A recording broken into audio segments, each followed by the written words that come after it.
Window close कर।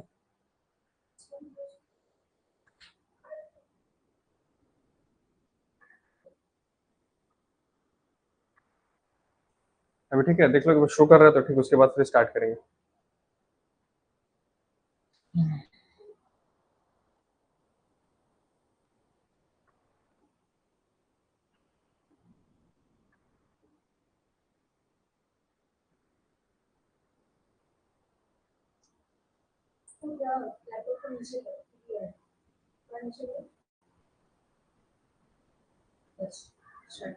ठीक है, स्टार्ट करते हैं। तो जैसे हम लोग फर्स्ट क्लास में कॉस्ट किए थे, आज सेकंड क्लास में हम लोग करेंगे इकोनॉमिक्स, मैक्रो इकोनॉमिक्स। ठीक है, तो हम लोग का जो सेमेस्टर 2 में इकोनॉमिक्स है वो है मैक्रो इकोनॉमिक्स, लेकिन ये बेसिक से स्टार्ट होगा, तो हम लोग फिर बेसिक से ही स्टार्ट करेंगे। ये जो चैप्टर है, ये फर्स्ट चैप्टर है, ये पूरा टोटल आप लोग का 5 चैप्टर्स है, और इसमें पूरा अभी 10 चैप्टर्स 10 मार्क्स का ये है। जो फर्स्ट चैप्टर है इसका नाम है बेसिक कॉन्सेप्ट्स। ठीक है, तो ये जो मार्क्स सेग्रीगेशन है इसमें आप देख सकते हैं।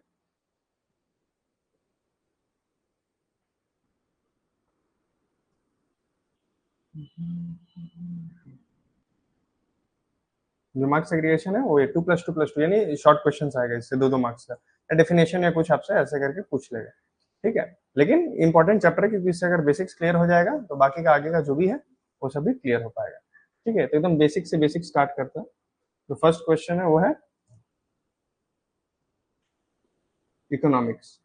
ठीक है, सो व्हाट इज इकोनॉमिक्स, कोई आइडिया आपको?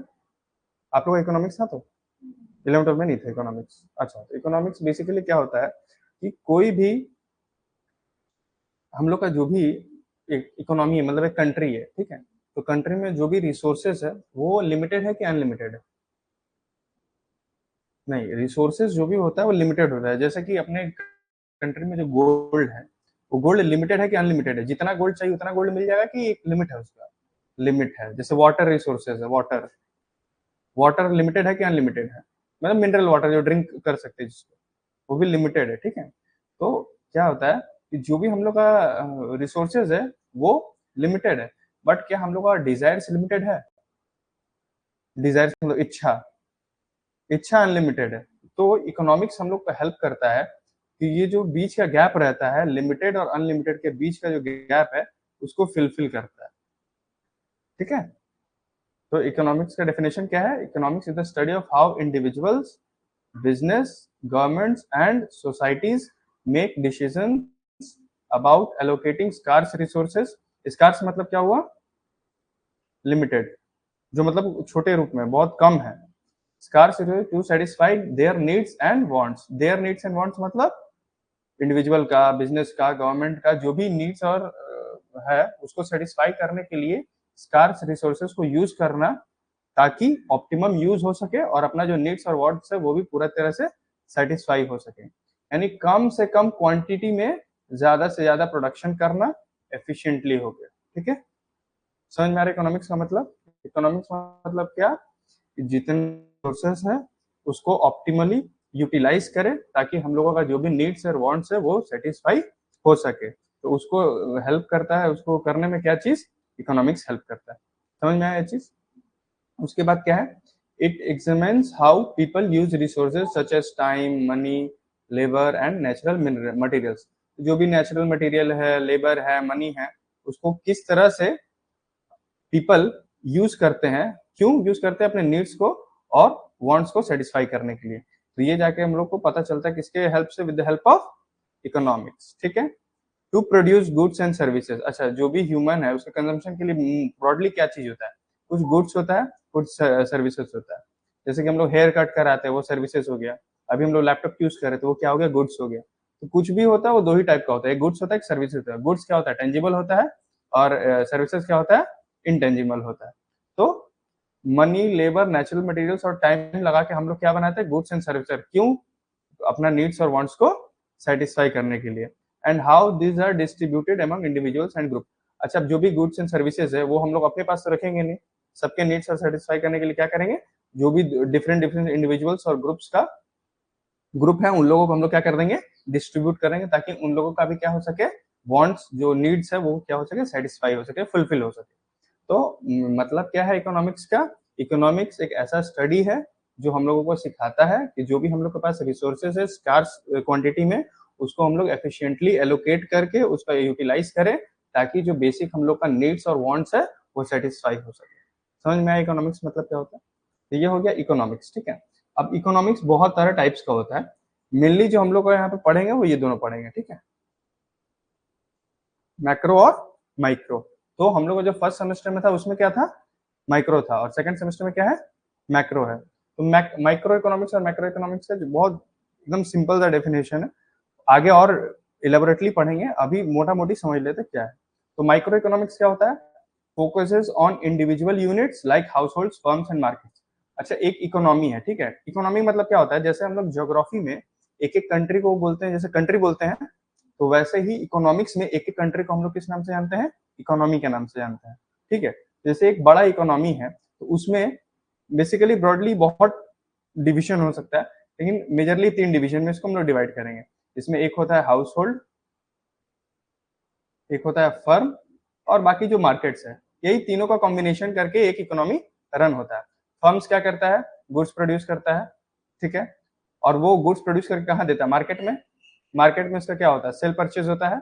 और सेल परचेज कौन सेल परचेज करता है? सेल कौन करता है या परचेज कौन करता है? परचेज करता है हाउस होल्ड, ये करेगा परचेज, अब परचेज करके फिर उसको पेमेंट करेगा मार्केट, फिर मार्केट ऐसे घूमते रहता है, एक सर्कल है, ठीक है। तो बेसिकली क्या है, जो माइक्रो इकोनॉमिक्स किसमें डील करता है? इंडिविजुअल यूनिट का, यानी एक इकोनॉमी के अंदर बहुत सारा हाउस होल्ड हो सकता है। जैसे मेरा घर एक हाउस होल्ड है, आपका घर एक हाउस होल्ड है, ठीक है, ऐसे करके।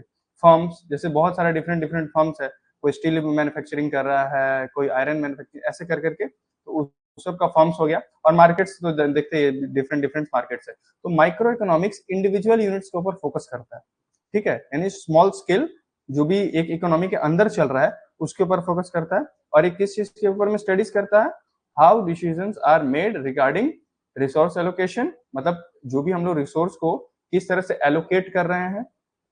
प्राइसिंग, एक प्रोडक्ट है, उस प्रोडक्ट का हम लोग कितना प्राइसिंग रखेंगे, उसमें हेल्प कर। प्राइसिंग को कैसे हम लोग निकाल करते हैं? डिमांड और सप्लाई का जो एक तो इंटरसेक्शन पॉइंट होता है, उससे हम लोग निकालते हैं प्राइसिंग को, ठीक है। और उसके बाद क्या करता है? सप्लाई एंड डिमांड, एक मार्केट में एक प्रोडक्ट के लिए कितना डिमांड है और उसका कितना सप्लाई है, ये भी हम लोगों को माइक्रो इकोनॉमिक्स हेल्प करता है समझने में। तो माइक्रो इकोनॉमिक्स क्या है? एक इकोनॉमिक का छोटा छोटा छोटा छोटा जो यूनिट्स है उसके बारे में हम लोग स्टडी करते हैं।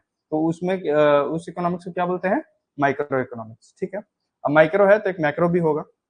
मैक्रो का मतलब है examine the economy as a whole. ये अब हाउस होल्ड, मार्केट, फर्म का बात तो करता है, लेकिन इंटायर इकोनॉमी का लेके बात करता है, ठीक है। जैसे कि एक मार्केट है तो इंटायर इकोनॉमी, मार्केट जो इकोनॉमी है वही पूरा मार्केट है, उसके ऊपर में डील करेगा, ठीक है। Considering national and global factors, तो ये जो बात करेगा नेशनल और ग्लोबल लेवल पे बात करेगा। ये जो डोमेस्टिक है उसके ऊपर नहीं देखेगा, छोटा छोटा जो फर्म्स था हमारे यहाँ पे वो उसके ऊपर फोकस नहीं करेगा, किसके ऊपर करेगा? पूरा total economy as a whole, उसके ऊपर मैक्रो बात करता है। माइक्रो क्या करता है? स्मॉल इंडिविजुअल यूनिट्स के ऊपर बात करता है। और मैक्रो क्या करता है? इकोनॉमी एज अ होल, मतलब पूरा इकोनॉमी कैसे हम लोग का डेवलप कर रहा है और ग्रोथ कर रहा है, उसके ऊपर जो बात करेगा उसके क्या बोलेंगे? Macro economics. तो ये मैक्रो इकोनॉमिक्स ही हम लोग का सेकंड सेमेस्टर में है। और क्या यहाँ पे बता रहा है? जैसे कि माइक्रो इकोनॉमिक्स क्या स्टडी करता पढ़े, तो मैक्रो इकोनॉमिक क्या करता है? Issues like inflation. इन्फ्लेशन मतलब क्या होता है? कोई भी प्रोडक्ट है या सर्विस है उसका जब प्राइस इंक्रीज करता है तो उसको हम लोग क्या बोलते हैं? Inflation. Over period of time कुछ उसको दाम बढ़ेगा तो उसको हम लोग क्या बोलते हैं? इन्फ्लेशन। अनएम्प्लॉयमेंट मतलब जानते हैं, बेरोजगारी। जीडीपी, ग्रॉस डोमेस्टिक प्रोडक्ट, यानी कितना प्रोडक्शन हो रहा है एक साल में, ठीक। Physical policies and economic growth. Economic growth मतलब कैसे अपना इकोनॉमी ग्रो कर रहा है, डेवलप कर रहा है, उसके बारे में बताएगा। अब फिजिकल पॉलिसी मतलब वेरियस टाइप्स ऑफ जो भी हम लोग का पॉलिसीज है, जो हम लोग को देश को गवर्न करता है, देश को चलने में हेल्प करता है, उसको बोलते हैं फिजिकल पॉलिसी। तो मैक्रो इकोनॉमिक्स ही बड़ा बड़ा चीजों पे डील करता है कि इन्फ्लेशन, अनएम्प्लॉयमेंट, जीडीपी, ये सब क्या होता है, तो उसके लिए हम लोग यूज करते हैं मैक्रो इकोनॉमिक्स।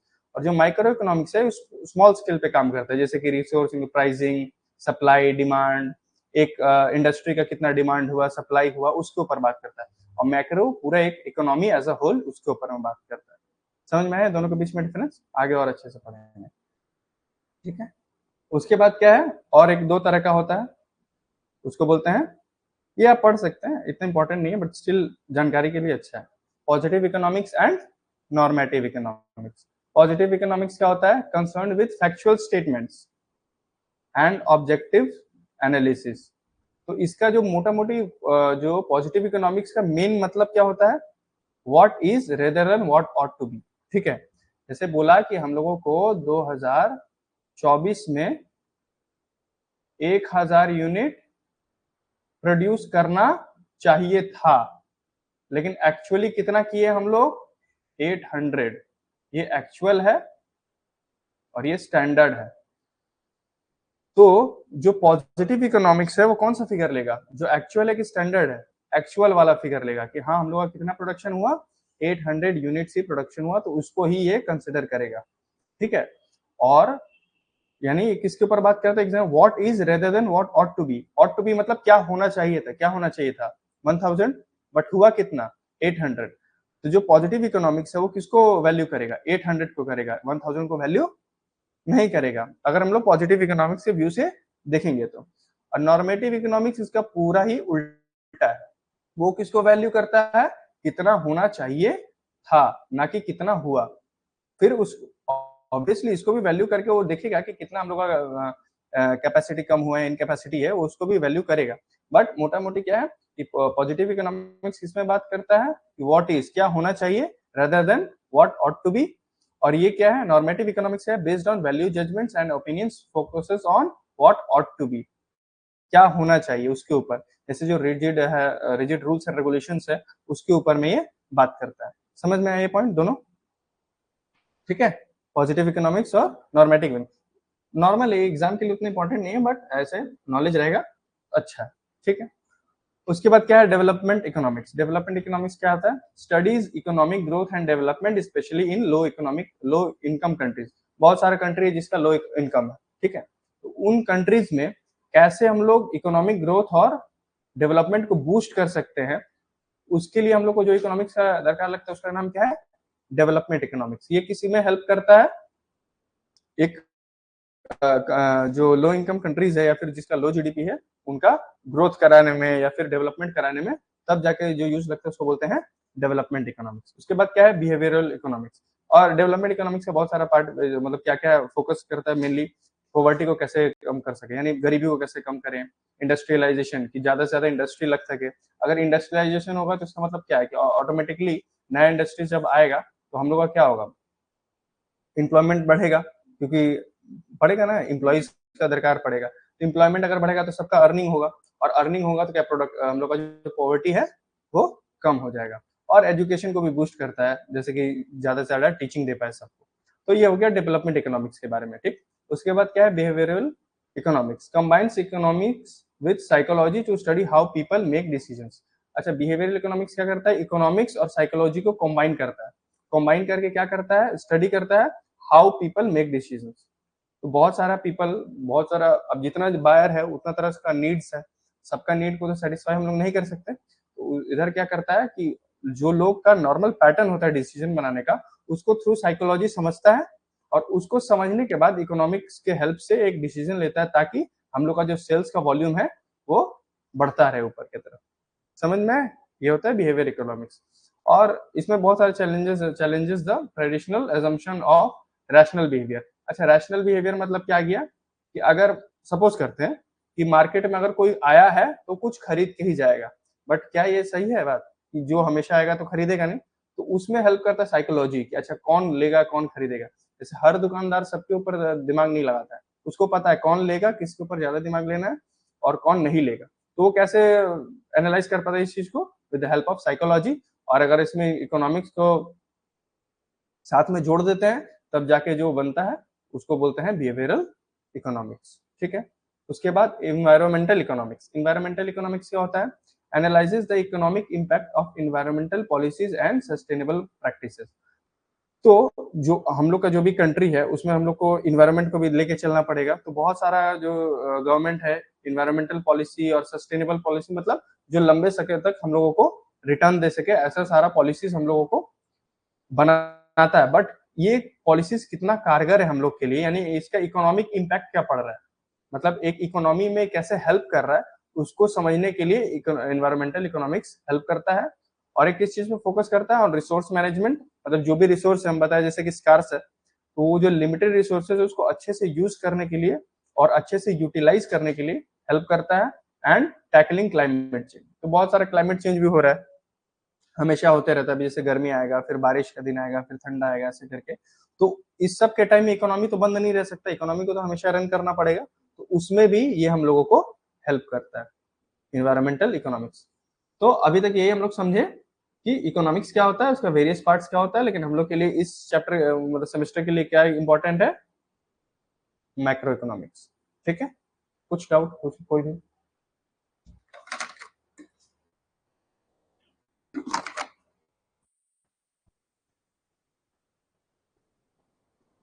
समझ में आएगा? तो अब हम लोग डिटेल में पढ़ेंगे कि माइक्रो इकोनॉमिक्स किसको बोलते हैं। ठीक, तो माइक्रो एकदम तोड़ तोड़ कर पढ़ते हैं। ठीक है, micro economics is the branch of economics. तो हम लोग पढ़े थे इकोनॉमिक्स का मेनली कितना ब्रांच है, अभी के लिए दो ब्रांच है, एक है माइक्रो और एक है मैक्रो। तो अभी हम लोग कौन सा पढ़ रहे हैं, micro. So micro economics is the branch of economics that studies the behavior and decision making processes of individual economic units। ये वर्ड यहाँ पे इंपॉर्टेंट है। तो माइक्रो इकोनॉमिक्स क्या करता है, स्टडी करता है क्या चीज, बिहेवियर और डिसीजन मेकिंग प्रोसेस किसका, इंडिविजुअल इकोनॉमिक यूनिट्स का, such as household, firms and industries. ठीक है, it focuses on how these entities allocate limited resources। हम बताए ना, रिसोर्सेज क्या है, लिमिटेड है, to satisfy their needs and desires. तो जो भी नीड्स है और डिजायर्स है वो अनलिमिटेड है। तो with the help of limited resources हम लोगों को सेटिस्फाई करना है देयर नीड्स एंड डिजायर्स। तो लिमिटेड रिसोर्सेज के हेल्प से हम लोग अनलिमिटेड नीड्स और डिजायर्स को सेटिस्फाई करेंगे। ये यही मेन जो सब्जेक्ट मैटर होता है, ये होता है इकोनॉमिक्स का। ठीक है, तो जो माइक्रो इकोनॉमिक्स है वो छोटे रूप में डील करता है, किससे डील करता है, इंडिविजुअल इकोनॉमिक यूनिट्स से। ठीक है, like house hold, firms and industries. तो ये होता है माइक्रो इकोनॉमिक्स। ठीक, अब माइक्रो इकोनॉमिक्स का बहुत सारा ऑब्जेक्टिव्स होता है। ऑब्जेक्टिव्स मतलब क्या, माइक्रो इकोनॉमिक्स किस चीजों पे फोकस करता है। ठीक है, तो अब वो वाला पढ़ते हैं कि माइक्रो इकोनॉमिक्स में का क्या क्या ऑब्जेक्टिव्स है। ठीक है, जैसे कि पहला है रिसोर्स एलोकेशन। रिसोर्स एलोकेशन मतलब कि जो भी लिमिटेड रिसोर्सेज है उसको कैसे हम लोग ऑप्टिमम यूटिलाइज करें। समझ में है कि जो भी हम लोगों का लिमिटेड रिसोर्स, ऑप्टिमम यूटिलाइज मतलब करना, मतलब बेस्ट पॉसिबल वे में उसको यूज करना, यूटिलाइज करना, यानी वेस्टेज कम करना, जो भी रिसोर्सेज है उसको एकदम ऑप्टिमली, एकदम बेस्ट रूप में यूटिलाइज करना, ताकि जो लिमिटेड रिसोर्सेज से हम लोग का जो भी बेनिफिट है वो मैक्सिमम बेनिफिट हो। ठीक है, तो माइक्रो इकोनॉमिक्स इसमें भी हेल्प करता है रिसोर्सेज को ऑप्टिमली एलोकेट करने में। उसके बाद price determination, understanding how prices of goods and services are established based on the supply and demand of in market. ठीक है, तो ये प्राइस डिटर्मिनेशन में भी हेल्प करता है माइक्रो इकोनॉमिक्स। कैसे हेल्प करता है, अब एक मार्केट में किसी प्रोडक्ट का डिमांड भी है और सप्लाई भी है, तो इन दोनों का इंटरसेक्शन से ही हम लोग को क्या निकलता है, जो इंटरसेक्शन पॉइंट होता है उससे हम लोग का निकलता है प्राइस। तो ये हम लोग को प्राइस डिटर्मिनेशन में भी हेल्प करता है। उसके बाद कंज्यूमर बिहेवियर। कंज्यूमर बिहेवियर मतलब क्या, कोई भी कंज्यूमर कैसे डिसीजन बना रहा है to maximize satisfaction within their budget constraints. अब हर कस्टमर का अलग अलग डिमांड है, तो उसको समझना, जैसे मार्केट सर्वे कर सकते हैं कि आपको कैसा प्रोडक्ट चाहिए, क्या प्रोडक्ट चाहिए, प्राइस कितना होना चाहिए। तो ये माइक्रो इकोनॉमिक्स से हम लोग क्या करते हैं, एक डिसीजन तैयार करते हैं अपना बजट में रहते हुए, कैसे हम लोग जो भी कंज्यूमर्स का जो नीड्स है उसको सेटिस्फाई करने के लिए। ठीक है, इसमें भी हेल्प करता है। उसके बाद क्या है, प्रोडक्शन एफिशिएंसी। प्रोडक्शन मतलब जो हम लोग गुड्स को प्रोड्यूस करते हैं, और एफिशिएंसी मतलब क्या होता है, कि एकदम एडिक्वेटली और अच्छे रूप से चीजों को प्रोड्यूस कर, मतलब एफिशिएंट, मतलब जल्दी से जल्दी और इन द बेस्ट क्वालिटी, ठीक है। Studying how firms can produce goods at the lowest possible cost. Efficiency का ये भी मतलब है कि जो हम लोग का कॉस्ट होना चाहिए, टोटल कॉस्ट, वो क्या होना चाहिए, मिनिमम होना चाहिए, ठीक है। वाइल ऑप्टिमाइजिंग आउटपुट, लेकिन जो आउटपुट होना चाहिए वो बेस्ट लेवल पे होना चाहिए, मतलब producing maximum output at the lowest cost possible. तो इसमें भी हेल्प करता है, उसी को क्या बोलते हैं, प्रोडक्शन एफिशिएंसी, ठीक है। उसके बाद market analysis, exploring the functioning of various market structure that is perfect competition. अच्छा, ये मार्केट का जो भी स्ट्रक्चर है डिफरेंट डिफरेंट एग्जांपल है, जैसे परफेक्ट कंपटीशन, मोनोपोली, ये सब बाद में अभी पढ़ेंगे, अभी इसमें नहीं है। Exploring the functions of various market, तो जो भी डिफरेंट टाइप ऑफ मार्केट है वो कैसे फंक्शनिंग करता है उसमें भी हेल्प करता है। तो कैसे फंक्शन करता है, तो ये हम लोग कैसे किसके हेल्प से पढ़ सकते हैं, with the help of micro economics, ठीक है। उसके बाद to determine their impact on pricing and output, तो वो लोग कितना आउटपुट प्रोड्यूस करेगा, कितना प्राइस रखेगा उस आउटपुट का, इसमें भी हेल्प करता है हम लोगों को माइक्रो इकोनॉमिक्स, ठीक है। उसके बाद पॉलिसी फॉर्मुलेशन, ठीक है। Policy formulation providing insights for creating policies to address issues like market failures, resource misallocation. तो जो भी हम लोग प्रोडक्शन या कुछ भी कर रहे हैं, उसके बाद हम लोग उसको कंट्रोल करेंगे, देखेंगे कि हम लोग का कहाँ पे डिफरेंस आ रहा है या फिर हम लोग सही रूप से चल रहे हैं। तो उसको चेक करने के लिए हम लोग बहुत सारा पॉलिसीज बनाएंगे, और पॉलिसीज जो बनाएंगे तो उससे हम लोग क्या मिलेगा, इनसाइट्स मिलेगा, जो हम लोगों को हेल्प करेगा मार्केट फेलियर में कैसे हम लोग को टैकल करना है। रिसोर्स का मिस एलोकेशन, मतलब जहां पे रिसोर्स का दरकार नहीं था वहां पे दे देना, और जहां पे दरकार था वहां पे नहीं देना, ठीक है। तो उसमें भी फिर ये हम लोगों को हेल्प करता है, कैसे, with the help of policy formulation, policies बना के। कोई पॉइंट में दिक्कत, कोई ऑब्जेक्टिव में दिक्कत,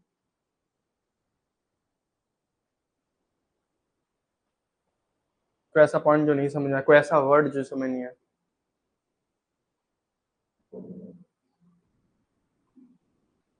ओके, आगे बढ़े। अब स्कोप है, स्कोप मतलब क्या हो गया, स्कोप मतलब कितना चीजों को माइक्रो इकोनॉमिक्स कवर करता है में सक्षम है, कितना चीजों को ये कवर कर सकता है और कितना चीजों कवर करेगा, ठीक है। The scope of micro encompasses the study of various economic activity, बार बार एक ही बात आ रहा है, ठीक है, at the individual firm and market levels.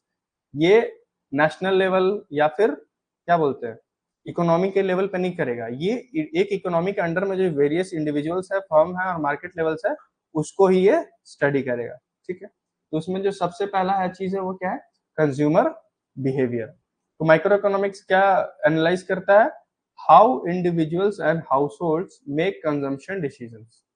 तो हम लोग कुछ भी घर में बाहर से या मार्केट से खरीद के ला रहे हैं उसको कंजम्पशन के लिए, आटा चावल ला रहे कंजम्पशन के लिए, टीवी फ्रिज ला रहे कंजम्पशन के लिए, नॉर्मल अपने कंजम्पशन के लिए। तो ये जो कंजम्पशन का डिसीजन होता है वो कैसे एक हाउस होल्ड और फर्म इंडिविजुअल बनाता है, उसको समझने के लिए कंज्यूमर, इसी को बोलते हैं कंज्यूमर बिहेवियर, उसको समझने के लिए हम लोग क्या चीज हेल्प करता है, माइक्रो इकोनॉमिक्स हेल्प करता है कि कोई भी इंडिविजुअल और हाउस होल्ड कैसे डिसीजन बना रहा है रिगार्डिंग कंजम्पशन, ठीक है। Includes utility analysis, demand theory and elasticity of demand. तो ये माइक्रो इकोनॉमिक्स से कंज्यूमर बिहेवियर के अंदर डिफरेंट एनालिसिस और थ्योरीज है, डिमांड है, इलास्टिसिटी ऑफ डिमांड है, ये आप लोग पढ़े नहीं है ना एकदम ना, ठीक है ठीक है, कोई बात नहीं, ये आगे अगर होगा तो हम लोग इसको कवर करेंगे, अभी उतना ध्यान लेगा दरकार नहीं है सेकंड सेमेस्टर के लिए, ठीक है। तो कंज्यूमर बिहेवियर मोटा मोटी हम लोग को क्या समझना है कि हम लोग को माइक्रो इकोनॉमिक्स किसमें हेल्प करता है, कंज्यूमर बिहेवियर में मदद करता है कि कंज्यूमर कैसे डिसीजन बनाता है कंजम्पशन के लिए, ठीक है। इसमें हम लोगों को क्या हेल्प करता है, माइक्रो इकोनॉमिक्स। उसके बाद क्या है, theory of production. Theory of production मतलब क्या है कि कोई भी कंपनी कितना प्रोडक्शन करेगा, कितना कॉस्ट पे करेगा, थ्योरी ऑफ प्रोडक्शन यही बोलता है कितना प्रोडक्शन करना है और कितना कॉस्ट में होना चाहिए, ठीक है। तो इसमें क्या है, examines how firms make decisions on resource allocation to maximise profit, यानी हम लोग कितना रिसोर्सेज को एलोकेट करें ताकि हम लोग का कॉस्ट कितना हो, कम हो, प्रोडक्शन कितना हो, ज्यादा। अगर प्रोडक्शन ज्यादा होगा तो प्रॉफिट अपने आप बढ़ेगा और आउटपुट बढ़ेगा तो प्रॉफिट बढ़ेगा। तो वही आउटपुट को बढ़ाना है और टोटल कॉस्ट को घटाना है, यही क्या है थ्योरी ऑफ प्रोडक्शन। और थ्योरी ऑफ प्रोडक्शन किसका पार्ट है? Micro economics. ठीक है, और ये थ्योरी ऑफ प्रोडक्शन में क्या क्या कवर करता है? Cost analysis, production functions and laws of returns, diminishing, increasing, marginal, वो सब बहुत सारा लॉज ऑफ रिटर्न होता है। उसको पढ़ के हम लोग को पढ़ेंगे तो हम लोग को पता चल जाएगा कि एक फर्म को कितना प्रोडक्शन करना उसके लिए सही है, कितना प्रोडक्शन करेगा कि इसका कॉस्ट कम रहेगा और प्रॉफिट ज्यादा रहेगा। ठीक है, समझ में आया वाला पॉइंट? उसके बाद प्राइस डिटर्मिनेशन, ये भी एक इंपॉर्टेंट फैक्टर है जिसको माइक्रो इकोनॉमिक्स सॉल्व करता है। कि कोई भी हम लोग प्रोडक्ट बना रहे हैं, जैसे कॉस्ट में हम लोग पढ़े थे कि कोई भी हम लोग प्रोडक्ट बनाते हैं उसका प्राइस कितना देंगे, उसमें हम लोगों को हेल्प करता है ये माइक्रो इकोनॉमिक्स। कैसे? Studies how price of goods and services are determined in different market structures.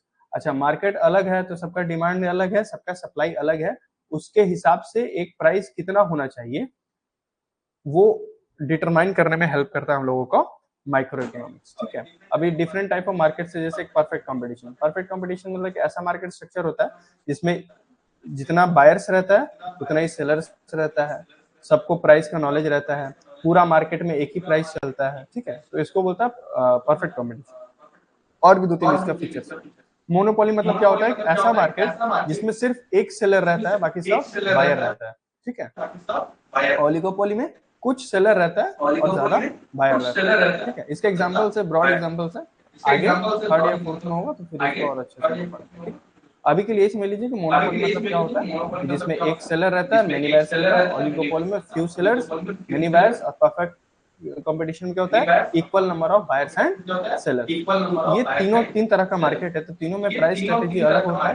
तो कौन सा प्राइस तीनों मार्केट में चलेगा उसको डिटरमाइन करने में हेल्प करता है हम लोगों को माइक्रो इकोनॉमिक्स। उसके बाद market structure, analysis of various types of markets and how they operate. मतलब माइक्रो इकोनॉमिक्स और क्या देखता है कि वेरियस टाइप्स ऑफ मार्केट्स है। जैसे हम लोग क्या क्या पढ़ा, वेरियस टाइप्स ऑफ मार्केट, वही परफेक्ट कंपटीशन, मोनोपोली, ओलिगोपोली, ये डिफरेंट टाइप्स ऑफ मार्केट्स हैं।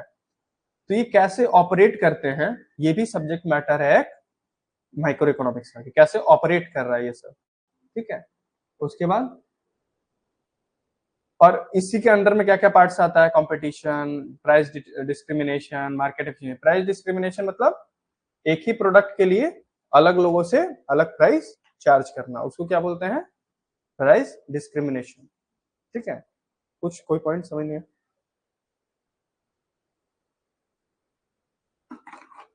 एक्चुअली इसको घर में जाके ना रिवीजन करना पड़ेगा, अभी सब समझ में आएगा बट घर में जाके थोड़ा सा भी दिक्कत होगा तो फिर समझ में नहीं आएगा। ठीक है, तो अभी अगर कुछ भी डाउट है तो आराम से पूछ लो ताकि कोई भी डाउट नहीं रहे। ठीक है, अब बाकी आगे में डाउट क्लियरिंग होगा तो उसमें तो और करेंगे, बट अभी भी हो जाए तो ज्यादा अच्छा है।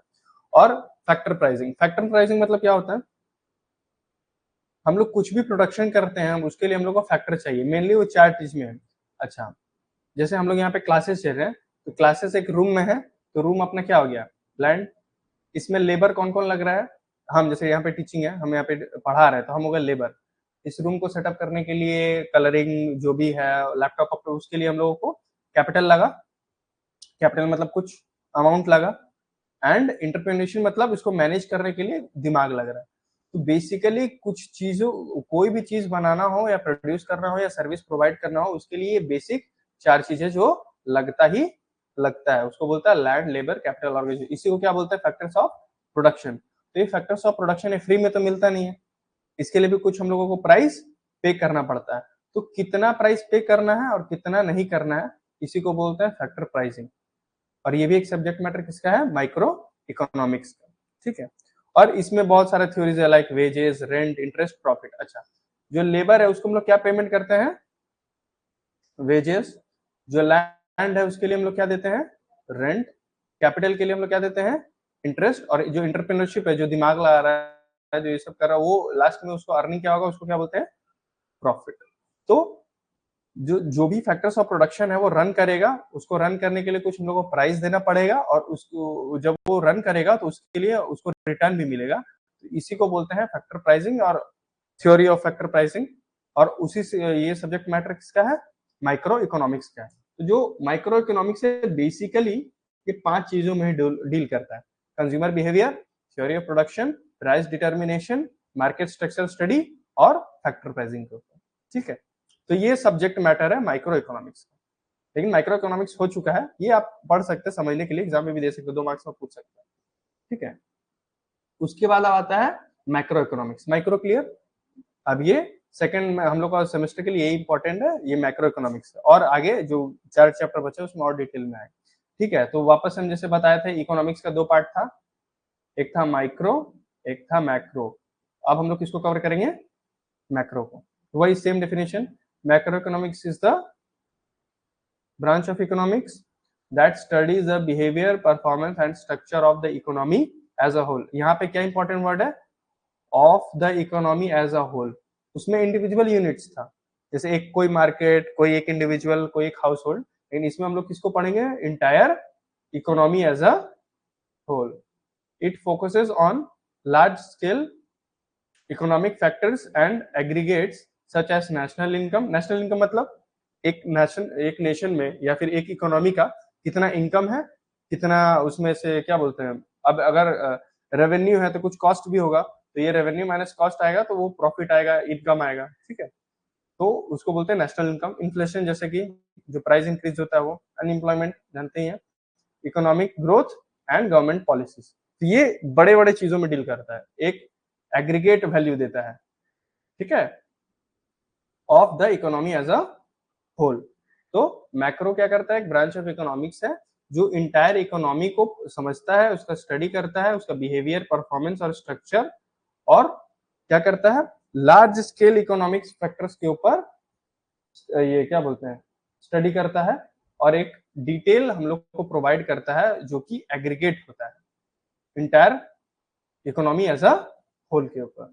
समझ में आया मैक्रो इकोनॉमिक्स? अब इसके क्या क्या ऑब्जेक्टिव्स हैं? ठीक है, मैक्रो इकोनॉमिक्स का क्या क्या ऑब्जेक्टिव है? पहला है कि इकोनॉमी ग्रोथ। ठीक है, इकोनॉमिक ग्रोथ मतलब to achieve sustainable and long term growth in the economy's output. मतलब आज को मेजर, और जो आउटपुट है वो किसमें मेजर होता है? In terms of GDP. यानी कोई देश का जीडीपी अगर बढ़ रहा है, उसका मतलब क्या है? इसका मतलब क्या ये इंप्लाई करता है कि उस इकोनॉमी का ग्रोथ भी हो रहा है। ठीक है, तो ये भी सब्जेक्ट मैटर है मैक्रो इकोनॉमिक्स का। ठीक है, तो आज जैसे हम लोग कुछ भी प्रोडक्शन कर रहे हैं, अगर हम लोग उसको मिसयूज करेंगे तो इन फ्यूचर क्या हम लोग उससे प्रोडक्शन कर पाएंगे? वापस से बोले, जैसे कि आज हम लोग कुछ चीजों का प्रोडक्शन कर रहे हैं, लेकिन अगर हम लोग रिसोर्सेज का मिसयूज करेंगे तो इन फ्यूचर क्या हम लोगों के पास वो रिसोर्सेज रहेगा? नहीं रहेगा। तो तब तब क्या, अगर रिसोर्सेज हम लोग के पास नहीं रहेगा तो क्या हम लोग तब जाके आउटपुट बढ़ा सकते हैं? आउटपुट प्रोडक्शन कर पाएंगे? कर पाएंगे कि नहीं कर पाएंगे? नहीं कर पाएंगे। तो नहीं कर पाएंगे तो अपना जीडीपी क्या होगा? फॉल होगा। जीडीपी गिरेगा तो ग्रोथ क्या होगा? ये भी फॉल हो जाएगा। तो मैक्रो इकोनॉमिक्स किसमें हेल्प करता है? इकोनॉमिक ग्रोथ में। कैसे? सस्टेनेबल और लॉन्ग टर्म ग्रोथ प्रोवाइड करता है with the help of increasing economies output. ठीक है, ये हो गया इकोनॉमिक ग्रोथ। उसके बाद फुल एम्प्लॉयमेंट टू मैक्सिमाइज, मतलब और मैक्रो इकोनॉमिक्स क्या करता है? एक कोशिश करता है to maximize employment opportunities and minimize unemployment in the economy. तो मैक्रो इकोनॉमिक्स ये स्टडी, पहले तो ये स्टडी करेगा कि देश में अनएम्प्लॉयमेंट है कि नहीं, इफ है तो उसको कैसे कम करें with the help of maximizing employment opportunity. अगर हम लोग एम्प्लॉयमेंट अपॉर्चुनिटी बढ़ा देंगे तो अपने देश में अनएम्प्लॉयमेंट रहेगा? नहीं रहेगा। तो ये भी हेल्प करता है मैक्रो इकोनॉमिक्स। उसके बाद क्या है? Price stability. अच्छा, इन्फ्लेशन मतलब जैसे बताया ना कि कोई प्रोडक्ट का विथ टाइम क्या हो रहा है? प्राइस इंक्रीज कर रहा है। डिफ्लेशन क्या होता है? इसका उल्टा होता है, विथ टाइम प्राइस डिक्रीज कर रहा है। दोनों ही सिचुएशन है वो ठीक नहीं है। अगर प्राइस इंक्रीज करते जाएगा तो क्या वो जो भी कंज्यूमर्स है उसको कंज्यूम कर पाएंगे? नहीं कर पाएंगे। और अगर प्राइस उसका घटते रहेगा तो जो प्रोडक्शन कर रहा है क्या वो लोग प्रोडक्शन और कर पाएंगे? क्योंकि वो लोग का तो प्रॉफिट कमते जाएगा, तो वो लोग भी क्या करेंगे, प्रोडक्शन कमेगा, तो वो लोग भी प्रोडक्शन नहीं कर पाएंगे। तो दोनों ही जो सिचुएशन है वो फेवरेबल नहीं है। Ensuring that price levels remain stable, तो प्राइस लेवल को क्या करना पड़ेगा, स्टेबिलिटी प्रोवाइड करना पड़ेगा। तो उसमें भी कौन हेल्प करता है, मैक्रो इकोनॉमिक्स, ठीक है, ताकि प्राइस भी स्टेबल रहे विथ चेंज ऑफ टाइम, मतलब समय बढ़ता रहे लेकिन प्राइस एक लेवल में स्टेबल रहे। जैसे हम लोग देखते हैं पेट्रोल का प्राइस तो बढ़ता है तो 1 रुपया 2 रुपया ऐसे करके बढ़ता है, कभी सुने कि 15-20 रुपया 1000 रुपया ऐसे करके बढ़ा, नहीं। तो इसमें भी मैक्रो इकोनॉमिक्स हेल्प करता है, ठीक है। तो उसके बाद क्या है, बैलेंस ऑफ पेमेंट्स स्टेबिलिटी। तो ये भी एक तो मैक्रो इकोनॉमिक्स का पार्ट है, बैलेंस ऑफ पेमेंट। वो जैसे हम लोग इंटरनेशनल ट्रेड करते हैं ना, तो उसमें 2 अकाउंट बनता है, बीओपी और एक है, तो वो उसमें बनता है। तो उसमें क्या हो रहता है कि फेवरेबल बैलेंस में अगर कोई इकोनॉमी है तो उसके लिए अच्छा बात है, यानी उसका ग्रोथ डेवलपमेंट ठीक है और वो कभी भी कंपनी, मतलब कंपनी इन द सेंस की इकोनॉमी बैंकरप्सी में नहीं जाएगा, ठीक है, लोन में डूबेगा नहीं।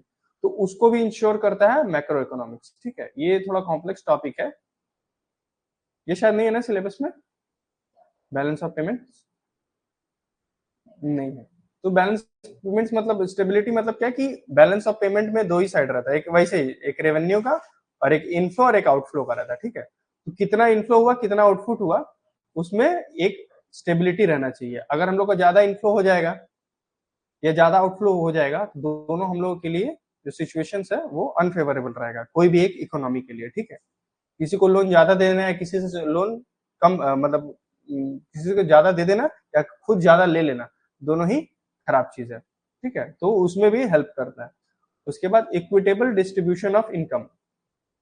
जो हम लोग का कंट्री है वो अभी डेवलपिंग कंट्री है इंडिया, ठीक है। उसमें क्या है कि इनकम इनइक्वालिटी है। इनकम इनइक्वालिटी मतलब क्या है, क्या जितना भी इंडिविजुअल है इस कंट्री का सब एक लेवल का पैसा कमा रहा है कि डिफरेंस है। अब जैसे अंबानी है वो लोग बहुत कमा रहा है और जो छोटा कोई रोड पे अपना बिजनेस छोटा मोटा कर रहा है वो बहुत कम कमा रहा है। तो दोनों का बीच में कोई इक्वालिटी है नहीं है, तो उसको बोलते हैं इनकम इनइक्वालिटी। तो मैक्रो इकोनॉमिक्स ये ध्यान देता है और कोशिश करता है कि इनकम इनइक्वालिटी को रिड्यूस कर सके और फेयर डिस्ट्रीब्यूशन ऑफ वेल्थ को इनके मतलब कोशिश करे कि जो भी वेल्थ हम लोग के कंट्री में है उसको अच्छे रूप से डिस्ट्रीब्यूट कर सके, इवनली करके डिस्ट्रीब्यूट कर सके, ताकि अनएम्प्लॉयमेंट और ये with the help of employment होगा तो इनकम बढ़ेगा ही, पॉवर्टी को कम करने के लिए एक स्टेप है, ठीक है।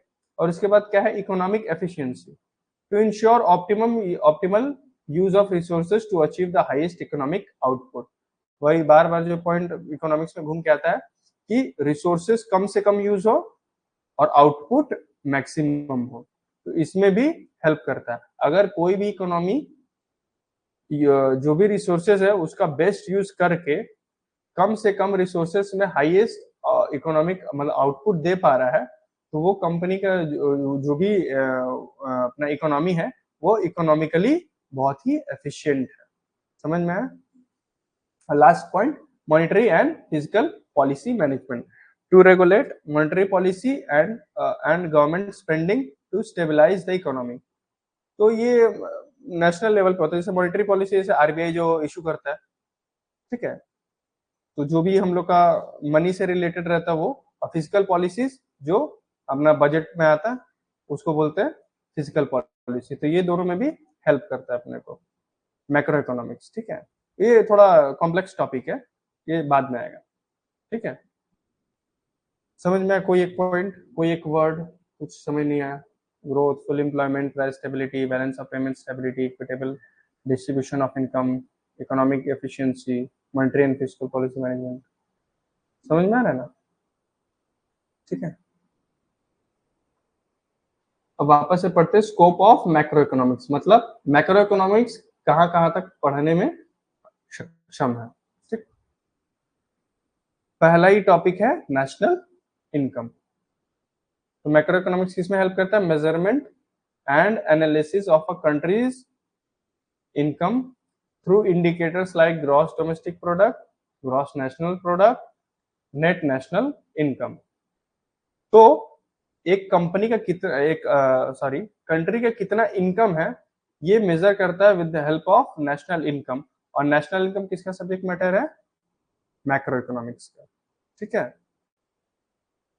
और ये डिफरेंट डिफरेंट पार्ट होता है, डोमेस्टिकली कितना प्रोड्यूस किया, उसमें अगर ऐड कर देंगे कि फॉरेन या फिर बाहर से कितना इंपोर्ट एक्सपोर्ट हुआ तो फिर हो जाएगा वो नेशनल, और उसके बाद नेट नेशनल, उसमें से डिप्रिसिएशन और कुछ रहता है, उसको माइनस कर देंगे तो आ जाता है नेट नेशनल इनकम, और यही नेट नेशनल इनकम होता है कंट्रीज नेशनल इनकम, ठीक है। तो उसमें भी ये हेल्प करता है। उसके बाद examines factors affecting national income and its distribution. तो नेशनल इनकम का और एक क्या सब्जेक्ट है कि कैसे नेशनल इनकम को बहुत सारा फैक्टर्स अफेक्ट करता है, तो उस फैक्टर्स को पढ़ना, और जो इनकम है वो किस तरह से डिस्ट्रीब्यूट हुआ है एक इकोनॉमी में, उसको भी पढ़ के समझना। तो यही पूरा सब्जेक्ट क्या है?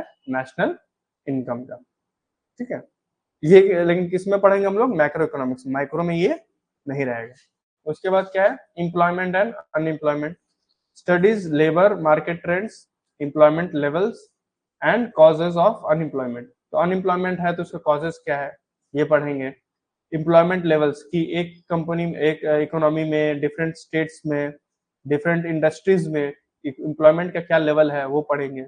उसके बाद लेबर मार्केट, जो लेबर का भी एक मार्केट होता है, उसमें ट्रेंड्स क्या है, क्या अभी डिमांड है, कितना भी सप्लाई है, कितना भी ऑप्टिमल पे कर सकते हैं, ये भी पढ़ेंगे हम लोग मैक्रो इकोनॉमिक्स में। और focuses on achieving full employment in the economy. तो हमेशा किस पे फोकस करता है कि एक इकोनॉमी में जितना भी लेबर या फिर जितना भी इंडिविजुअल है जो कि काम कर सकते हैं, सबको काम मिले, बट ऐसा पॉसिबल है? नहीं पॉसिबल है। लेकिन स्टिल फोकस किस में करता है? फुल एम्प्लॉयमेंट में लाने के लिए, यानी जितना भी इंडिविजुअल है, जितना भी यूथ से है, कोई भी है जो काम करने चाहते हैं लेकिन उनको काम नहीं मिल रहा, उन लोगों को काम मिले, ठीक है। उसके बाद inflation and deflation. Inflation and deflation क्या होता है? Analysis price level changes and there impact on the economy. तो क्या इसमें पढ़ेंगे कि प्राइस लेवल चेंज हो रहा है कि नहीं हो रहा है, इफ चेंज हो रहा है तो उनका इम्पैक्ट क्या पड़ रहा है हम लोगों का इकोनॉमी में, ये भी हम लोग पढ़ेंगे मैक्रो इकोनॉमिक्स में। उसके बाद स्टडीज कॉजेस ऑफ इन्फ्लेशन। अच्छा, इन्फ्लेशन हो रहा है तो किन कारणों से हो रहा है, डिफ्लेशन हो रहा है तो किन कारणों से हो रहा है, and methods to control them. और बहुत सारा मेथड रहता है, अगर इन्फ्लेशन होगा तो हम लोग क्या कर सकते हैं ताकि वापस से प्राइस क्या हो जाए, जो बढ़ा हुआ था वापस से क्या आ जाए, प्राइस अपने लेवल पे आ जाए। और अगर डिफ्लेशन होगा तो इसका उल्टा, जो घटा हुआ था प्राइस वापस अपने लेवल पे आ जाए। तो ये भी सब्जेक्ट मैटर है मैक्रो इकोनॉमिक्स का। उसके बाद क्या है? Economic growth and development examines factors contributing to long term economic growth and higher living standards. तो ये किस किस को चीज को पढ़ता है या समझता है, स्टडी करता है? लॉन्ग टर्म इकोनॉमिक ग्रोथ में हेल्प करता है। क्यों? ताकि हायर लिविंग स्टैंडर्ड्स को हम लोग पा सकें। अब कोई भी देश का जो लिविंग स्टैंडर्ड है वो डिपेंड करता है उसका इकोनॉमिक के ऊपर, कैसा इकोनॉमी है, तभी जाके पता चलेगा कि वहाँ का इकोनॉमिक अभी कैसा है, डेवलपिंग है क्या, अंडर डेवलपमेंट है कि क्या। अगर कोई कंट्री का इंडिविजुअल्स का अर्निंग ज्यादा रहेगा तो वो इकोनॉमी अच्छा है कि खराब? अच्छा है। और जिसका कम रहेगा वो खराब है, इकोनॉमिक कंडीशन खराब है, अच्छा है, ठीक है। तो उसको पढ़ने में हेल्प करता है।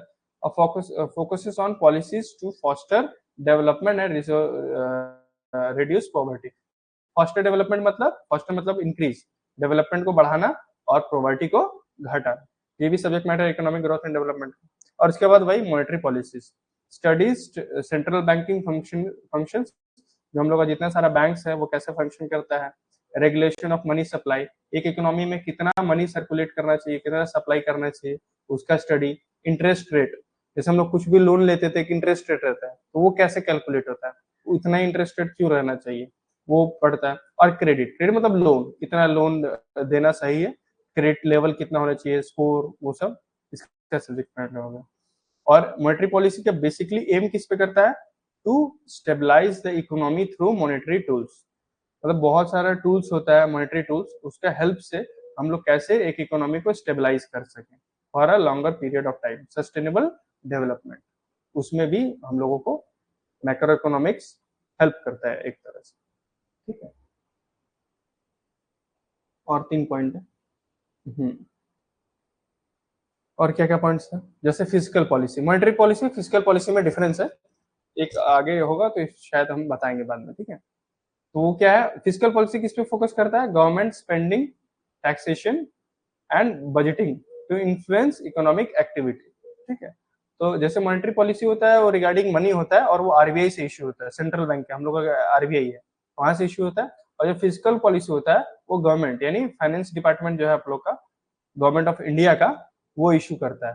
तो गवर्नमेंट स्पेंडिंग मतलब गवर्नमेंट कितना स्पेंड करेगा ऑन पब्लिक सेक्टर्स और जो भी ग्रोथ एंड डेवलपमेंट में कितना स्पेंड करेगा। टैक्सेशन मतलब सरकार कितना टैक्स लेगा, और कितना बजट एक साल के लिए, एक फिजिकल ईयर के लिए कितना बजट रखना है फॉर प्रोडक्शन एंड कंजम्पशन, उसके लिए भी फिजिकल पॉलिसी हेल्प करता है। जैसे हर साल आता है ना, फरवरी मार्च के महीने में बजट आता है, तो वो एक्चुअली फिजिकल पॉलिसी ही रहता है।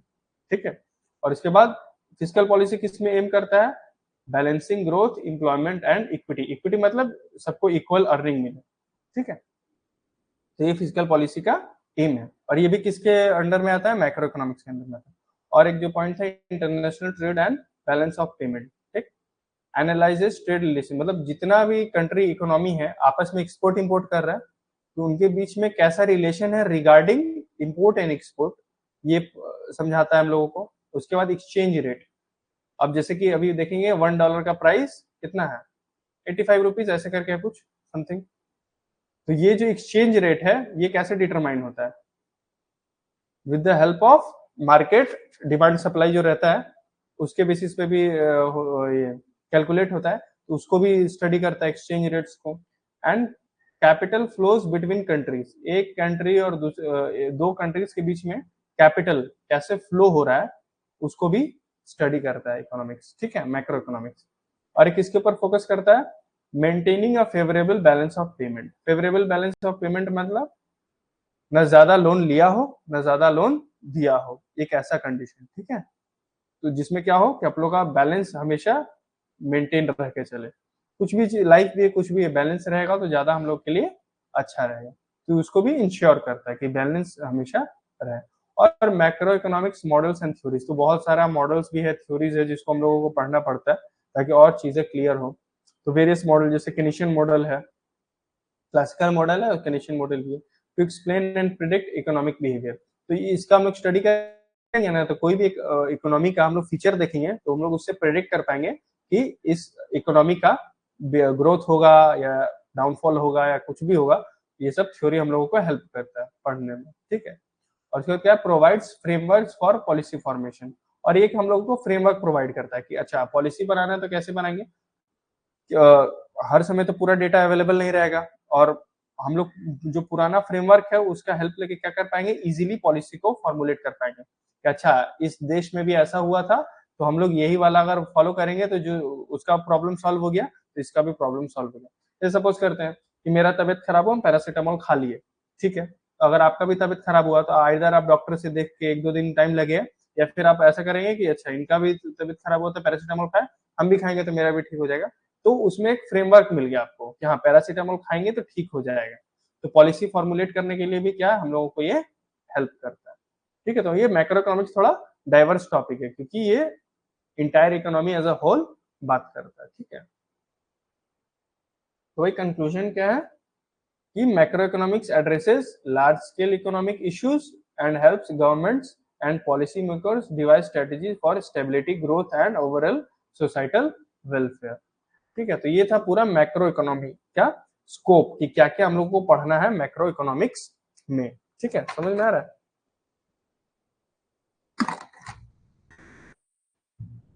उसके बाद क्या है, मैक्रो इकोनॉमिक वेरिएबल्स। अब जो भी मैक्रो इकोनॉमिक्स में हम लोग पढ़े इतना सब कुछ, उन चीजों का आंसर देता है, यानी कैसे मेजरेबल होता है, with the help of economic variables.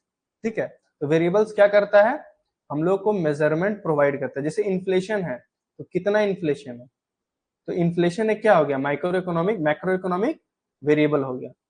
ठीक है, तो macro economic variables are measurable that represent the overall performance and behaviour of an economy. एक इकोनॉमी का ओवरऑल परफॉर्मेंस एंड बिहेवियर बताने के लिए बहुत सारा वेरिएबल्स का दरकार पड़ता है, तो जो हम लोग को बताता है उसी को क्या बोलते हैं, macro economic variables. Economic trends and conditions, helping policymakers and analysts understand the economy's state to and make informed decisions. तो डिसीजन इम्प्लीमेंटेशन के लिए हेल्पफुल है, ठीक है। मैक्रो इकोनॉमिक वेरिएबल दो टाइप का होता है, एक स्टॉक वेरिएबल और एक फ्लो वेरिएबल, ठीक है। तो स्टॉक वेरिएबल क्या होता है, टाइप ऑफ इकोनॉमिक या मैक्रो इकोनॉमिक वेरिएबल, ठीक है, that measures a quantity at a specific point of time.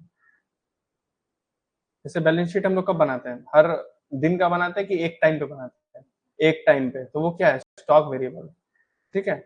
It represents a snapshot of an economic factor at a particular moment rather than a period, ठीक है। तो stock variable क्या होता है, एक ऐसा मैक्रो इकोनॉमिक वेरिएबल है जो कि उसका क्वांटिटी या कुछ भी उसका इंफॉर्मेशन एक स्पेसिफिक पॉइंट ऑफ टाइम पे हम लोगों को पता चलता है। तो स्टॉक वेरिएबल्स का डिफरेंट फीचर्स क्या क्या है, मतलब क्या क्या मेनली क्या क्या पॉइंट है, measured eight a point in time, eight a point of time होगा, ठीक है, point of time reflects the value of an economic entity on a specific date, जैसे 31st 25, तो अभी आने वाला है, तो इस दिन हम लोगों का कितना स्टॉक है, ठीक है, कितना वेल्थ है, ये सब और इन्वेंट्री जो भी है, ये हम लोग को हेल्प करता है, बताता है eight a point of time, तो इसको क्या बोलते हैं, स्टॉक वेरिएबल, ठीक है। उसके एग्जांपल्स क्या होता है, capital stock, total value of machinery, हम लोग के पास अभी जो मशीनरी है उसका कितना वैल्यू है, तो वो दिन दिन तो हम लोग को नहीं पता चलता है, एक पर्टिकुलर डेट पर पता चलता है, तो क्या है, स्टॉक वेरिएबल है। बिल्डिंग, उसका प्राइसिंग, उसका भी क्या कंडीशन है, equipments owned at a particular time, ठीक। उसका money supply, the amount of money in circulation in the economy at a given moment, मतलब एक टाइम पे अपना इकोनॉमी में कितना मनी सर्कुलेट कर रहा है उसका वैल्यू, ठीक। वेल्थ, वेल्थ क्या होता है, the total assets of an individual और हाउस होल्ड, मतलब एक इंडिविजुअल और हाउस होल्ड कितना एसेट और कितना कैश अपने पास रखता है, डेट्स को छोड़ते, डेट्स मतलब लोन्स को छोड़ के वो हेल्प करता है जानने में, तो उसको क्या बोलते हैं, वेल्थ। तो वेल्थ भी क्या है, एक स्टॉक वेरिएबल है, ठीक है। उसके बाद क्या है, इन्वेंट्री लेवल्स, तो एक इकोनॉमी में बहुत सारा इन्वेंट्री भी दरकार में रखता है, हर मार्केट में, हर स्ट्रक्चर में, तो उसका the stock of goods available in warehouse store, जैसे कोई भी वेयर हाउस है यानी गोडाउन है, ठीक है, तो उसमें कितना हम लोग का भी गुड्स का स्टॉक है, तो वो भी हम लोग एक दिन कैलकुलेट करते हैं। जैसे कि 31 तारीख को हम लोग के यहाँ पे गोडाउन में कितना स्टॉक अवेलेबल है, सपोज करते हैं 500 यूनिट्स, तो क्या हम लोग को ये डेली पता चलता है कि on a particular date, on a particular date, तो ये जो हम लोग का 500 यूनिट्स है, ये हम लोग का क्या हो गया, स्टॉक वेरिएबल है, ठीक है। तो स्टॉक वेरिएबल मतलब क्या,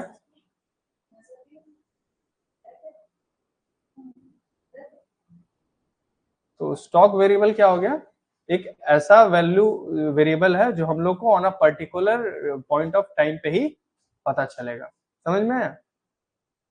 और ये जो दूसरा पता है ना, एक स्टॉक वेरिएबल होता है और एक फ्लो वेरिएबल होता है, तो ये फ्लो वेरिएबल से कैसे डिफरेंशिएट करता है, तो इनकम सेल्स, जैसे फ्लो वेरिएबल हो गया इनकम, जैसे इनकम क्या होता है, मंथली इनकम होता है, on a particular date of income नहीं होता है। जैसे अगर भले ही हम लोग को सैलरी मिलेगा 31st को, तो ये क्या सैलरी 31st का है कि पूरा 1 से लेके 31st का है, 1 से लेके 31st का है, तो ये उसको बोलते हैं फ्लो वेरिएबल, जो एक पॉइंट ऑफ टाइम पे मेजर नहीं हो पाता है, ठीक है।